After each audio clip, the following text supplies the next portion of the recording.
The Georgia sun was a low, honeyed amber, filtering through the moss-draped oaks that stood like silent sentinels around the Wexler estate.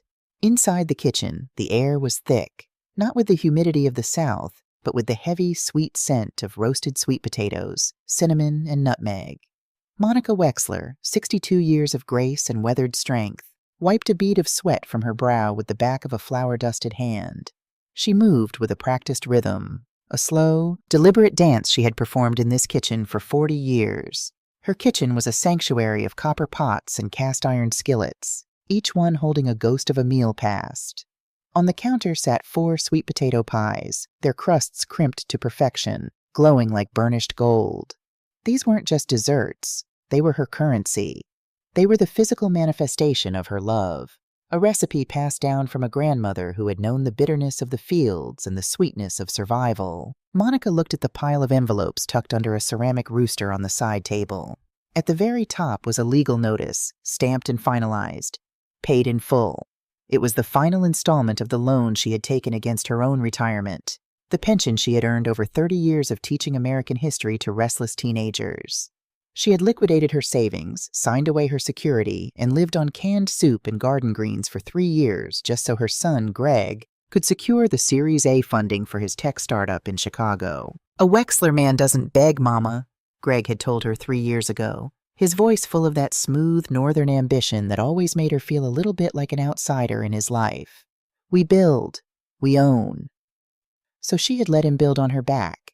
She had been the foundation, buried in the Georgia red clay, while he reached for the glass ceilings of the Windy City.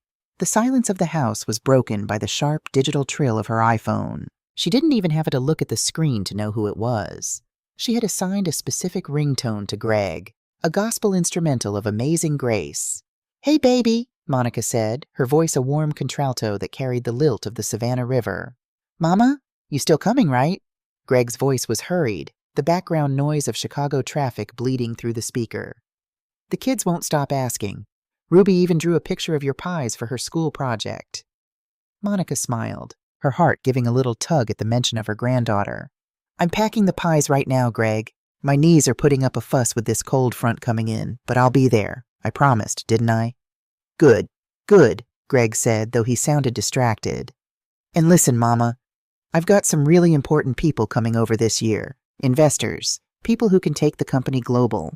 It's a big deal. Everything needs to be perfect." Monica paused, her hand hovering over a pie box. "Everything will be fine, Greg. I've been hosting Thanksgiving since before you could walk." I know. It's a different world up here, Mama. Anyway, I gotta run. Flight lands at 4. I'll see you then." Monica was about to hang up when she realized the line was still open. Greg hadn't hit the end button. She heard the muffled sound of a car door slamming, and then another voice. Malene, Greg's wife. "Is she definitely coming?" Malene's voice was sharp, cutting through the static. "Yeah, she's coming," Greg replied, his tone shifting from the filial warmth he'd just shown Monica to something flatter, more utilitarian. "Thank God," Malene sighed. "I was terrified I'd have to hire a caterer last minute. Do you know how much a holiday chef costs in this zip code? Plus, the nanny took off for Florida. I need your mother to handle the kitchen and keep the kids out of the way while we're talking to the Blackwell Group. If we land this deal, we never have to cook another meal again." "I know, Mel," Greg said. "She's happy to do it. She lives for this stuff. Just let her feel like she's running the show, and she'll work for 20 hours straight without a complaint." The line clicked dead. Monica stood frozen in the center of her kitchen. The warmth of the ovens suddenly felt stifling. She looked at the 4 pies. She looked at the paid-in-full notice. She lives for this stuff. Is that what he thought? That her labor was a hobby? That her sacrifice was just a lack of anything better to do? She felt a flicker of something she hadn't allowed herself to feel in years. Not anger, not yet, but a cold, clear clarity. It was the same feeling she got when a student tried to lie about why their essay was late. She could see through the cracks in the story. Most women would have called back. Most would have shouted. But Monica Wexler was a daughter of the South, raised by women who knew that the loudest move isn't always the strongest one. She didn't unpack. Instead, she went to her bedroom and opened her jewelry box. At the bottom, wrapped in a piece of velvet, was a heavy gold signet ring that had belonged to her late husband, Arthur. Beside it was a USB drive and a small leather-bound ledger. She packed her best navy blue wool cardigan, the one with the silver buttons. She packed her sensible black heels. And she packed the 4 pies into a reinforced carrier, insulating them with the care one might give to a shipment of diamonds. As she locked the front door of the Georgia house, she looked back at the hallway. The walls were covered in photos of Greg. Greg graduating. Greg's wedding. Greg's first office. There were very few photos of her. She realized then that she had become the cameraman of her own life, always present, but never in the frame. "Well, Greg," she whispered to the empty porch, "you wanted everything to be perfect. Let's see if you can handle the truth." She climbed into the taxi, the weight of the pies on her lap, and headed toward the airport. She was a woman on a mission, but for the first time in 62 years, the mission wasn't to save her son. It was to find herself. The descent into O'Hare International Airport was a turbulent transition from the soft, peach-hued clouds of the south to a jagged, slate-gray reality. As the wheels hit the tarmac, the pilot announced the ground temperature, 22 degrees Fahrenheit. A light dusting of snow, he called it. To Monica, looking out the window at the swirling white vortex against the terminal lights, it looked like a warning. She clutched the pie carrier on her lap like a shield. Her knees throbbed, a deep rhythmic ache that reminded her of every year she'd spent standing on hard classroom floors. She followed the throngs of travelers, her breath hitching as she stepped into the jet bridge where the Chicago wind whistled through the gaps in the corrugated metal. Monica stood at Gate 3A, her eyes scanning the sea of faces. She saw young men in suits, frantic fathers holding toddlers, and teenagers with headphones. She did not see Greg. She checked her phone. No missed calls. She sent a text. "I'm at the gate, baby. It's a bit chilly up here." 10 minutes passed, then 20. The crowd thinned until she was one of the few left standing by the baggage carousel. Finally, her phone buzzed. It wasn't a call. "Greg, hey Mom, caught in a massive strategy session. Blackwell Group arrived early. Look, the city is a mess with the snow. Uber is actually going to be faster than me fighting traffic. I sent a voucher to your app. See you at the house. Use the side door. The catering crates might be blocking the front." Monica stared at the screen. Use the side door. In Georgia, the front door was a statement of welcome. The side door was for the help, the milkman, or the kids coming in with muddy boots. She felt the first real bite of the Chicago cold, and it wasn't coming from the sliding glass doors. The Uber ride was a blur of salt-stained highways and towering skyscrapers that seemed to lean over the car, suffocating the sky.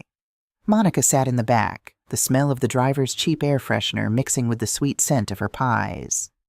"Big night?" the driver asked, glancing at the carrier. "Thanksgiving," Monica said softly. "Visiting my son." "Nice. Hope they saved you a seat near the heater. It's a hawk out there tonight." When the car pulled up to Greg's home in the affluent suburbs of the North Shore, Monica's breath caught. It was a glass and steel monstrosity, glowing like a lantern against the snow.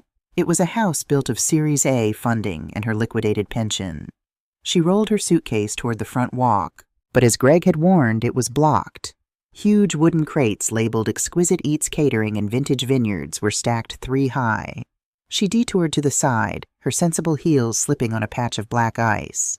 She reached the side window, which looked directly into the formal dining room. She stopped. The table of others. Twist 2, the replacement. The room was a masterpiece of cold elegance. Minimalist white candles flickered in crystal holders.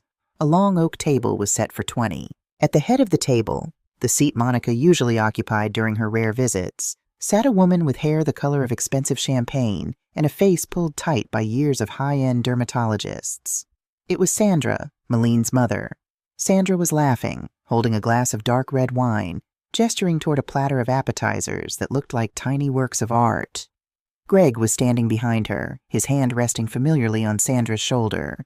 He was leaning in, whispering something that made the whole table erupt in sophisticated laughter. Monica looked down at her hands. She was holding 4 homemade pies in a cardboard carrier. She looked at the guests, men in charcoal turtlenecks and women in silk blouses. She looked at her navy blue cardigan with the silver buttons. She wasn't a guest. She was the backup. She realized with a sickening thud in her chest that Greg hadn't invited her for dinner. He had invited her for the aftermath. He wanted her there to tuck the kids in, to scrub the flour off the counters after the caterers left, and to provide the authentic dessert once the important people had been fed. The decision at the threshold, Monica reached for the side door handle, but then she heard Maline's voice through the cracked kitchen window nearby. "I told the Blackwells the dessert is a family heirloom recipe from the South," Maline was telling a server. "It adds that home-style branding Greg is so obsessed with. Just make sure you plate it on the Wedgwood porcelain. We don't want it looking, well, too rustic." Monica stepped back. The rustic pies felt heavy in her arms. She didn't knock. She didn't call. She walked back to the crates at the front of the house. Carefully, she placed the pie carrier on top of a crate labeled Premium Caviar. She took out a pen and a scrap of paper from her purse. "Greg," she wrote, "the pies are here. I realized I forgot something important back in Georgia. My dignity. Enjoy the rustic branding. Mom." She turned away from the glowing glass house. Her knees didn't ache anymore. The adrenaline was a new kind of fuel. She walked to the end of the driveway, the snow crunching under her black heels, and pulled out her phone to call a different Uber. "Where to, ma'am?" the new driver asked 5 minutes later. Monica looked at the map. She saw a small pin for a place called Mama Lou's Soul Food, a few miles away in a neighborhood that didn't have glass houses. "Take me to where the lights are warm," Monica said. "And don't worry about the side door. I'm done with those." Why this works for the U.S. YouTube market. The visual contrast. The image of a dignified grandmother standing in the snow, looking through a window at a family that replaced her, is a powerful thumbnail moment. Passive negligence. By having Greg tell her to use the side door, you highlight his subconscious disrespect without making him a cartoon villain. It feels more real. The boss move tease. Monica leaving the pies on the caviar crates is a subtle but stinging insult. It shows she's not just sad, she's starting to get even. Next step. In part 3, we can explore her time at Mama Lou's and the first climax where Greg realizes she's not coming in. Would you like me to continue? Here is the continuation of Monica's story. In part 3, The Epiphany in the Storm, climax 1, we address a crucial continuity detail, her taking the pies back at the last second, and build up to the first major emotional climax. This section is designed to be deeply atmospheric, contrasting the coldness of her son's world with the warmth of her own culture and community. Part 3. The Epiphany in the Storm. The second Uber pulled away from the affluent, snow-hushed streets of the North Shore, carrying Monica back toward the heartbeat of the city. In the back seat, the cardboard pie carrier rested securely on her lap. At the very last second, standing on Greg's icy driveway, she had snatched it back off the caviar crate. She had left the note, but she couldn't leave the pies. They contained her grandmother's spirit, her own blistered hands, and hours of labor. To leave them freezing on a porch for people who would sneer at them felt like a betrayal of her own bloodline. "You okay back there, ma'am?" the driver asked, glancing in the rearview mirror. He was a young black man, probably no older than Greg had been when he first left for college. "I am getting there, baby," Monica said softly, and it was the truth. With every mile that distanced her from the glass house, the heavy, suffocating weight she had carried for years began to lift. The sanctuary of Mama Lou's. The driver dropped her off in a neighborhood where the streetlights buzzed with a faint, amber hum and the sidewalks hadn't been plowed. The wind howled off Lake Michigan, biting through her navy cardigan, but Monica barely felt it. She was looking at the glowing neon sign ahead. Mama Lou's Soul Food, open 365 days. The S in soul was flickering out, and the windows were completely fogged over with condensation, a sure sign of heavy cooking and warm bodies inside. Monica pushed open the heavy wooden door, and a bell jingled cheerfully. Instantly, she was hit by a wall of heat and a symphony of scents that smelled like home. It was the rich, earthy aroma of slow-cooked collard greens with smoked turkey wings, the sharp tang of hot sauce, and the deep golden scent of fried catfish.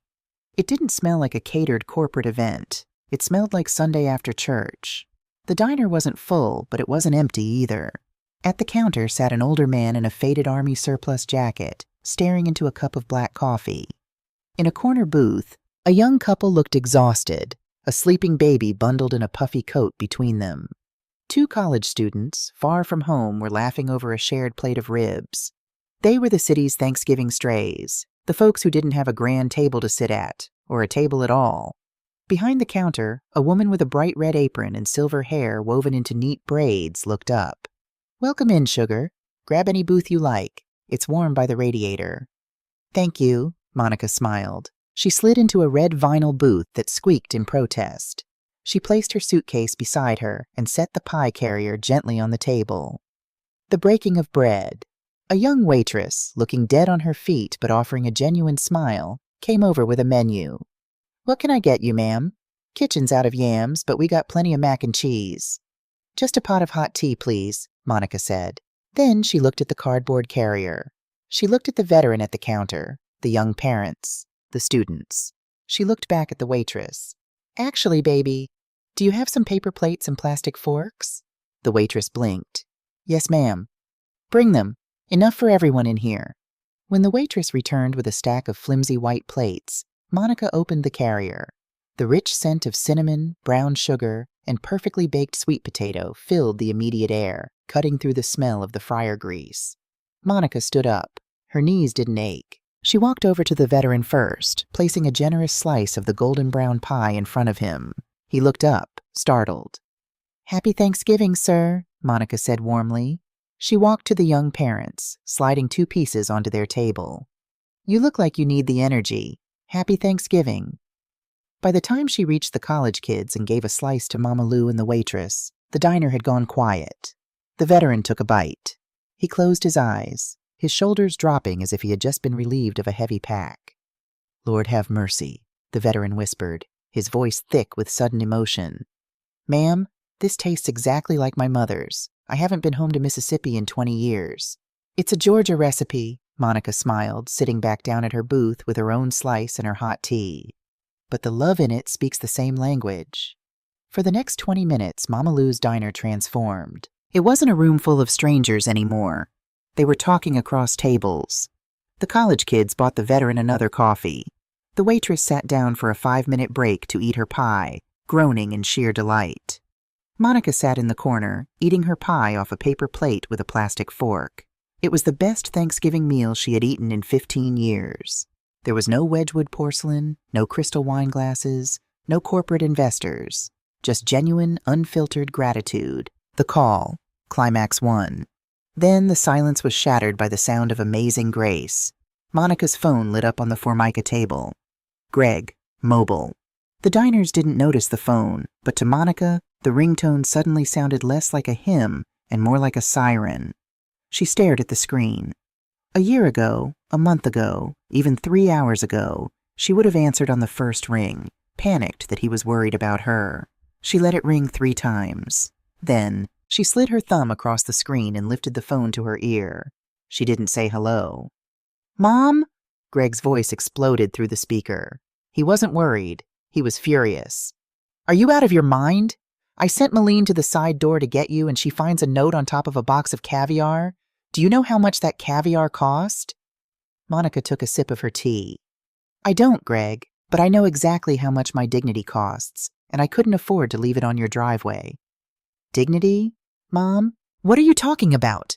The background noise on his end was chaotic. Clinking glasses, hushed, panicked voices. "You made me look like an idiot. I told the Blackwell group we were having an authentic home-style Southern dessert. Where are the pies? Malene is in the kitchen having a panic attack because we have nothing to serve them but store-bought cookies." "Where are the pies?" Not "Mom, it's freezing, where are you?" Not "Mom, did you slip on the ice?" Not "Mom, are you safe?" He only cared about the props for his corporate performance. "The pies are gone, Greg," Monica said, her voice dropping into a register that was eerily calm, smooth as dark molasses. "They are currently being enjoyed by people who know what it means to be grateful." "Grateful? Mom, I bought you a plane ticket. I invited you into my home." "No, Greg," Monica corrected him, the clarity of the moment washing over her like a baptism. "You invited a free caterer. You invited a nanny. You invited a prop to make you look grounded to your investors. You didn't invite your mother. Your mother's seat was already taken." There was a stunned silence on the other end of the line. Greg wasn't used to this tone. He was used to the Monica who compromised, the Monica who smoothed things over, the Monica who signed away her pension to fix his mistakes. "Mom, look, stop being dramatic," Greg stammered, trying to regain control. "Tell me where you are. I'll send an Uber. You can come back, sneak in through the garage, and we can salvage this. Please. I need you to do this for me." Monica looked out the fogged window of the diner. The snow was falling harder now, blanketing the gritty Chicago streets in a layer of pure, untouched white. It was a blank slate. "I spent my whole life building a bridge for you to cross, Greg," Monica said, the words heavy with 30 years of grief, but also with release. "I gave you my savings. I gave you my youth. I gave you my peace. And I was so busy building that bridge, I didn't notice you were using my back as the foundation. Well, my back is tired, and the bridge is closed." "Mom, don't do this. You're ruining my night." "I'm saving mine," Monica replied. "Do not call me again. Have a happy Thanksgiving."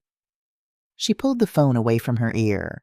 She could hear Greg's voice, a tiny, tinny sound protesting from the speaker. With precise, deliberate movements, Monica opened the side compartment of her phone case. She pulled out her earring, a sharp little silver stud, and pressed it into the tiny pinhole on the side of the iPhone. The SIM card tray popped out. She took the small piece of plastic, the digital tether that had kept her at his beck and call for over a decade, and dropped it into her empty teacup. She didn't cry. There were no tears left for Greg. Instead, she felt a profound, radical lightness. The veteran at the counter raised his coffee mug toward her, giving her a silent, respectful nod. Monica smiled back, picked up her plastic fork, and finished the last bite of her sweet potato pie. Tomorrow, she would call her lawyer. Tomorrow, she would dismantle the financial empire Greg had built on her name. But tonight, she was just Monica. And for the first time in her life, she was exactly where she was supposed to be.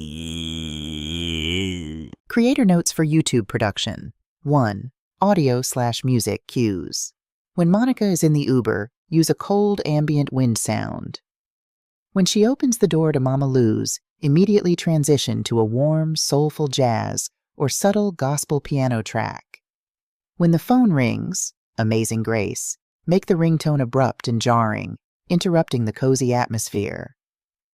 When she drops the SIM card into the teacup, add a distinct clink sound effect, followed by total silence for 2 seconds before the music swells again. 2. Visuals, AI prompts. The diner. Inside a cozy, dimly lit soul food diner in Chicago on a snowy night. Warm neon light, steam on the windows, an older black woman sharing pie with diverse, tired-looking city people. Cinematic lighting, heartwarming.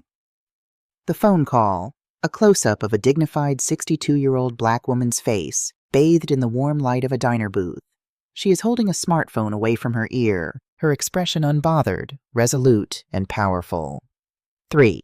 The core message. This climax perfectly executes the passive negligence we discussed.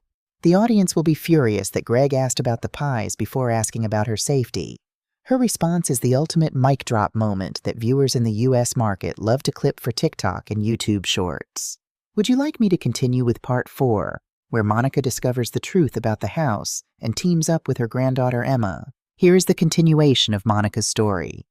In Part 4, The Ledger and the Legacy, the narrative shifts from emotional heartbreak to calculated righteous action. We explore the financial truths, Twist 3, and introduce the unexpected alliance with her granddaughter, Twist 4, setting the stage for the ultimate confrontation. Part 4. The Ledger and the Legacy. The morning light creeping through the thin curtains of the Mid-City Motor Inn was gray and unforgiving, but to Monica Wexler it felt like a spotlight on a brand new stage. She woke up on a mattress that was too firm, in a room that smelled faintly of industrial bleach and stale coffee. It was a far cry from the high thread count guest room she usually occupied at Greg's house, but as she sat up, swinging her legs over the edge of the bed, she realized something profound. Her chest didn't hurt. The chronic, tight anxiety that usually accompanied her mornings. Did Greg need money? Did Malene need a babysitter? Was she being useful enough? Was entirely gone. On the cheap veneer nightstand sat her iPhone, lifeless and hollowed out. its SIM card still sitting at the bottom of a teacup miles away. Monica stood up, smoothed her nightgown, and walked over to the small laminate desk. She placed her leather handbag on the chair and carefully pulled out the items she had packed from the bottom of her jewelry box in Georgia, the heavy gold signet ring that had belonged to her late husband, Arthur, and the small leather-bound ledger. Twist 3. The ghost in the paperwork. Arthur Wexler had been a man of few words but deep roots. He had worked as a structural engineer, a black man who had fought tooth and nail in the 1970s and 80s to build a firm that demanded respect. When he passed away 8 years ago, he left Monica with a paid-off estate, a solid pension, and a piece of advice whispered in his final days. Take care of the boy, Monty, but never let him sell the dirt. The dirt is who we are. Monica opened the ledger. Tucked inside the front cover were the recent legal documents Greg had mailed her last month. He had called them routine tax optimization forms, casually asking her to sign them so his accountant could protect her assets while he structured his new corporate entity. For the past month, she had been meaning to sign them. She had trusted her son implicitly, but looking at them now, under the harsh fluorescent bulb of the motel desk lamp, the legal jargon seemed to jump off the page. Her finger traced the bold heading on the third page. Quitclaim deed. Her breath hitched in her throat. A quitclaim deed. Greg wasn't trying to protect her assets. He was trying to transfer the title of the Georgia estate. The land Arthur had bought, the house where Greg had taken his first steps, the dirt of their ancestors, directly into his holding company's name. He needed the collateral to secure the final massive loan from the Blackwell Group. He needed her to sign away her home so he could build his glass castle higher. He had buried the deed beneath pages of confusing tax jargon, knowing she usually just signed wherever he placed the yellow sticky notes. Monica stared at the blank signature line. A cold, heavy silence settled over her. He hadn't just forgotten her at the airport. He hadn't just replaced her at the dinner table. He had viewed her entirely as a resource to be mined, right down to the roof over her head. She took a red pen from her purse, drew a thick, deliberate line through the signature box, and wrote, "Denied." She closed the ledger. The sadness was officially gone. What replaced it was a terrifying, brilliant clarity. The unexpected knock at 9 a.m., a sharp knock rattled the motel room door. Monica froze. She hadn't told anyone where she was. She had paid for the room in cash, withdrawing it from an ATM a few blocks from Mama Lou's. "Housekeeping?" Monica called out, her voice steady, though her hand instinctively moved toward the heavy metal flashlight the motel provided in the drawer. "Grandma?" "It's me." The voice was small, muffled by the heavy wood, and cracking with cold. Monica immediately unlatched the deadbolt and pulled the door open. Standing in the hallway, shivering in a thin denim jacket that was no match for the Chicago winter, was Emma. Emma was 20 years old, Greg's daughter from his first marriage to a woman he had deemed not ambitious enough once his career took off. Emma had Arthur's dark, expressive eyes and Monica's stubborn chin. She was the one grandchild who always called on Sundays, the one who asked for recipes instead of wire transfers. "Emma, baby," Monica gasped, pulling the freezing girl into the room and shutting the door. "What on earth? How did you find me?" Emma's teeth were chattering as Monica wrapped her own heavy navy cardigan around the girl's shoulders and guided her to the edge of the bed. "I was at the dinner last night," Emma said, her voice shaking as she rubbed her hands together. "I was sitting at this end of the table when Malene lost her mind. She found the note you left on the catering boxes. Dad started screaming at the servers, trying to keep it quiet from the investors. I saw the Uber receipt on Dad's iPad when he threw it on the counter. It said the car dropped you at Mama Lou's." Monica poured a cup of hot water from the cheap motel coffee maker and handed it to her. "You went to the diner?" Emma nodded, gripping the warm styrofoam cup. "First thing this morning, the lady working there. Mama Lou? She wouldn't tell me anything at first. Said she didn't know any Monica. But I showed her a picture of us from my high school graduation. She looked at me, asked me if I liked sweet potato pie, and then told me she saw you walk into this motel across the street." Monica felt a surge of profound gratitude for the unspoken solidarity of black women in the city. Mama Lou had protected her until she was sure Emma was safe. "Why aren't you at your father's house, Emma?" Monica asked softly, sitting beside her. "It's a holiday weekend. You should be warm, eating leftovers." Twist 4. The sins of the father. At that question, Emma finally broke. A sob tore from her throat, raw and agonizing. She leaned into Monica's shoulder, burying her face in the fabric just as she used to when she was a little girl with scraped knees. "There's no leftovers for me, Grandma," Emma cried. "There's no space for me there." Malene made sure of that, but that's not even why I left. I left because of school. Monica frowned, her maternal instincts fully engaged. Emma was a junior at Northwestern University, studying nursing. It was her dream.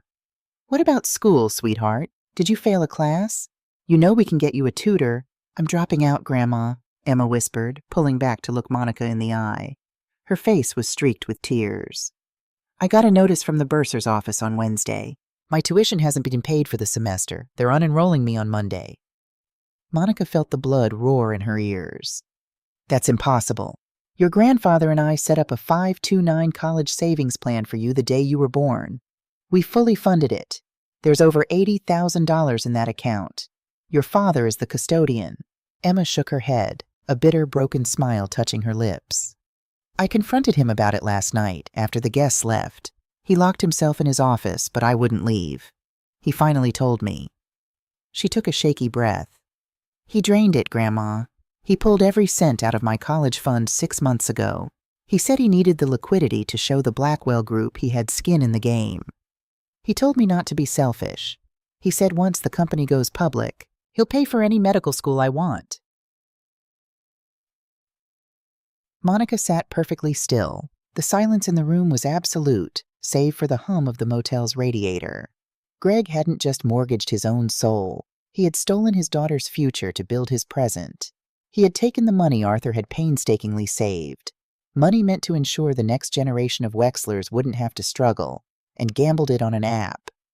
"He told me I was being short-sighted," Emma sobbed, wiping her eyes angrily. "He told me I didn't understand how empires are built." Monica slowly stood up. She walked over to the desk, picked up the leather ledger, and looked at Arthur's gold signet ring. She slipped the heavy ring onto her right index finger. It was too big, but it felt like a gauntlet. "He's right about one thing," Monica said, her voice dropping to a low, resonant timbre that commanded the room. "Empires are built on sacrifices. He just forgot who owns the land he's building on." "The War Council." Monica turned back to Emma. The grandmotherly softness was still in her eyes, but her posture had changed. The slight stoop of age had vanished. She stood tall, a matriarch stepping fully into her power. "Emma, look at me," Monica commanded gently. Emma looked up, sniffing. "You are not dropping out of nursing school. You are a Wexler woman. We heal people and we survive. Do you hear me?" Emma nodded, sitting up a little straighter. "Yes, ma'am." "Good." Monica reached into her purse and pulled out a small, prepaid burner phone she had bought at a gas station an hour ago. She punched in a number she knew by heart. It wasn't Greg's number. The line rang twice before a deep, gravelly voice answered. "Sterling and Associates. Leave a message." "Mr. Sterling, this is Monica Wexler," she said into the receiver. "I apologize for calling on a holiday weekend, but I need you to open the office." Elias Sterling was a bulldog of an attorney based in Atlanta, a man who had gone to Morehouse with Arthur and had drawn up the family's original estate plans. "Monica?" The voice on the other end lost its professional detachment, replaced by genuine concern. "Are you all right? Where are you?" "I'm in Chicago, Elias, and I am better than I have been in a decade," Monica said, her eyes locked on Emma.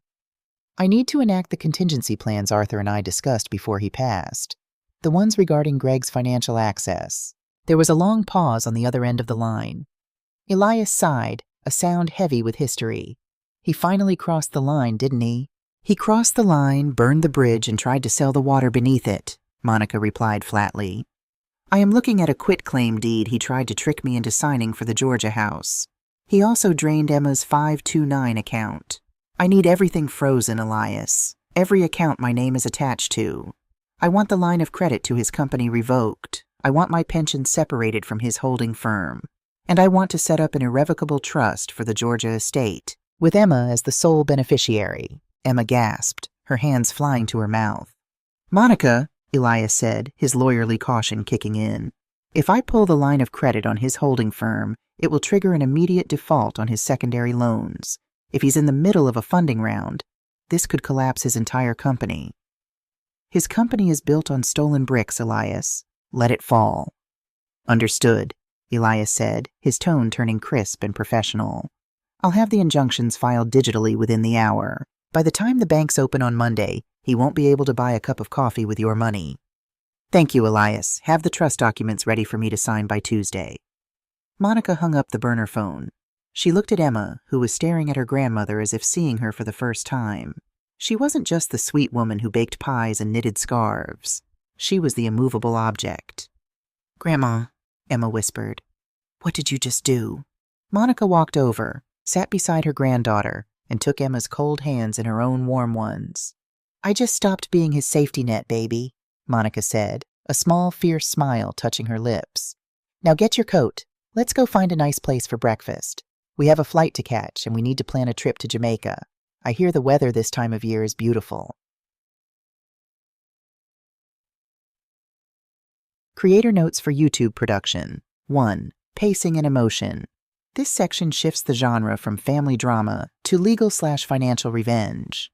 The audience will feel incredibly satisfied seeing Monica take decisive action, especially after discovering Greg's betrayal of Emma. 2. Visuals. AI prompts. The document. Close-up of an older black woman's hand wearing a heavy gold men's signet ring, crossing out a signature line on a legal document labeled Quitclaim Deed with a red pen. The Alliance. A 62-year-old dignified black woman comforting a crying 20-year-old black college student in a dimly lit motel room. The older woman looks fiercely protective and determined. 3. The hook for Part 5. The audience now knows Greg is about to lose everything financially, but he doesn't know it yet. Part 5 will be the explosive confrontation where Greg tries to bully her, only to realize he is entirely powerless.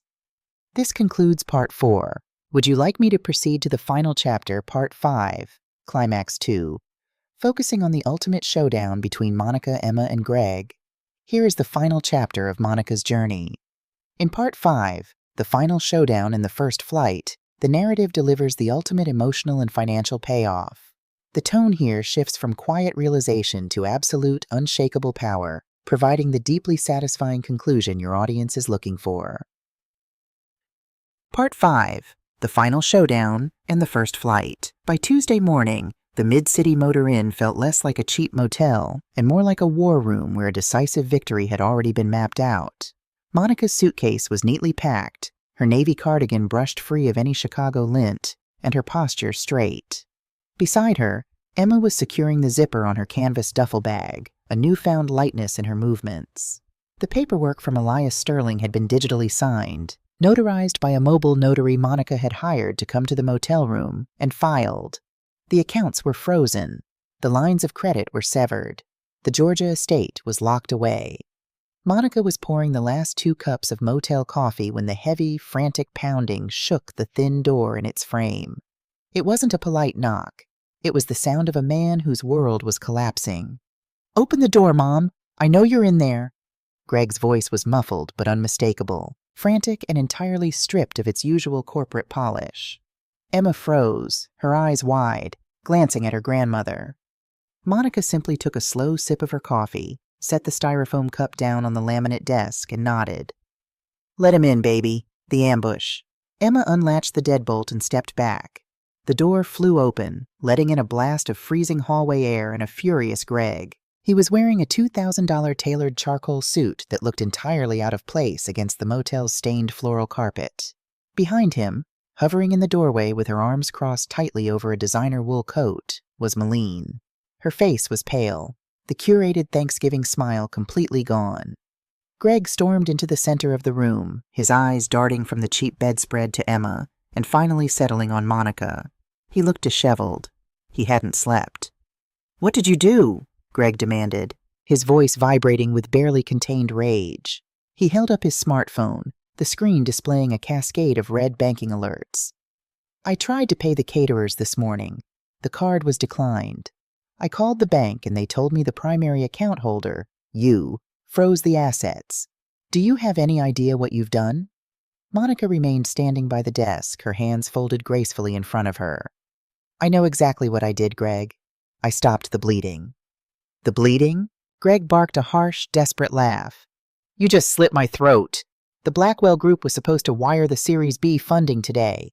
When their underwriters did a final check, they saw that my holding company's line of credit had vanished. They pulled out, Mom. They pulled the whole deal. Malene stepped into the room, her voice a sharp, accusing hiss. We are ruined, Irene. He leveraged this house on that deal. We could lose everything.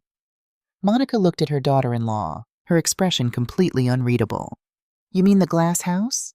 The one with the side door? I suppose you'll have to learn to use the front door of a smaller one. The entitlement of the son, Greg ran a hand over his face, trying to pivot from rage to the manipulative charm that had worked on his mother for 40 years.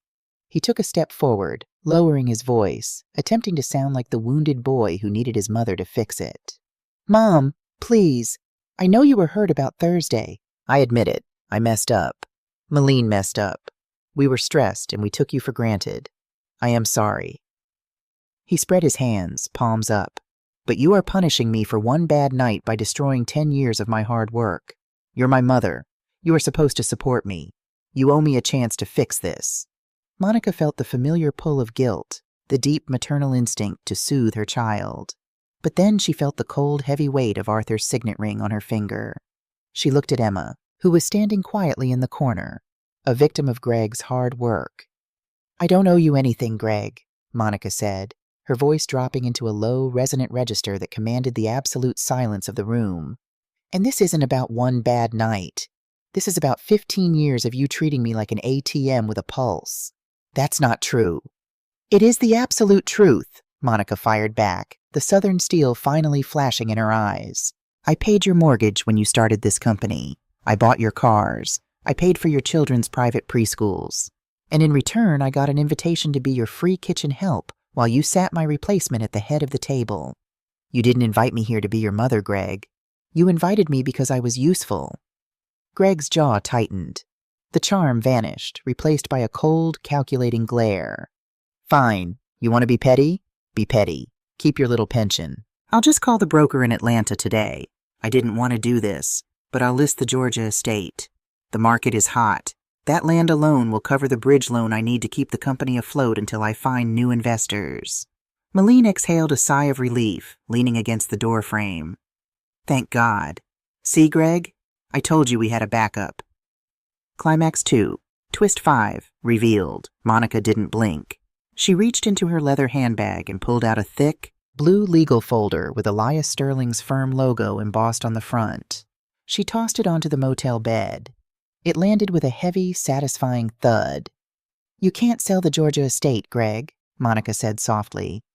I have power of attorney, Greg sneered, reaching for the folder. I can do whatever I need to do. You had power of attorney, Monica corrected him. As of 8 a.m. yesterday, that was legally revoked.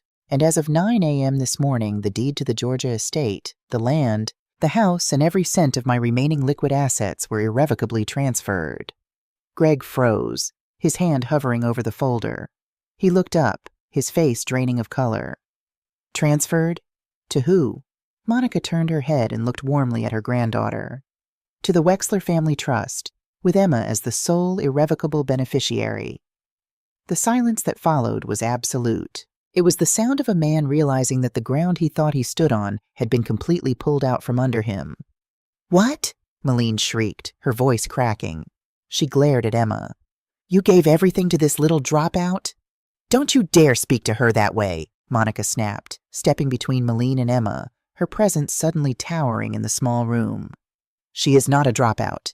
She is a nursing student whose father stole her college fund to pay for your caviar. Greg looked at Emma, betrayal and shock warring on his face. You told her? Emma stood up straight. She didn't shrink under her father's glare. She had Monica's spine now. Yes, Dad. I told her. Because someone had to tell the truth. Greg looked back at Monica, his eyes wide and hollow. Mom, the company, the house, my life here. If I can't access that equity, it's over. I'll have to declare bankruptcy. Then you will declare bankruptcy, Monica said, her voice devoid of pity. You will sell the glass house. You will get a job. You will learn to build a life on your own 2 feet, instead of standing on my neck to reach the top. She picked up the handle of her suitcase and pulled her navy coat over her arm. We are done here, Greg. Come along, Emma. We have a flight to catch. Greg stood perfectly still, paralyzed by the sheer totality of his defeat as his mother and his daughter walked past him. Malene was already in the hallway, pressing her hands to her face, frantically whispering into her phone to someone.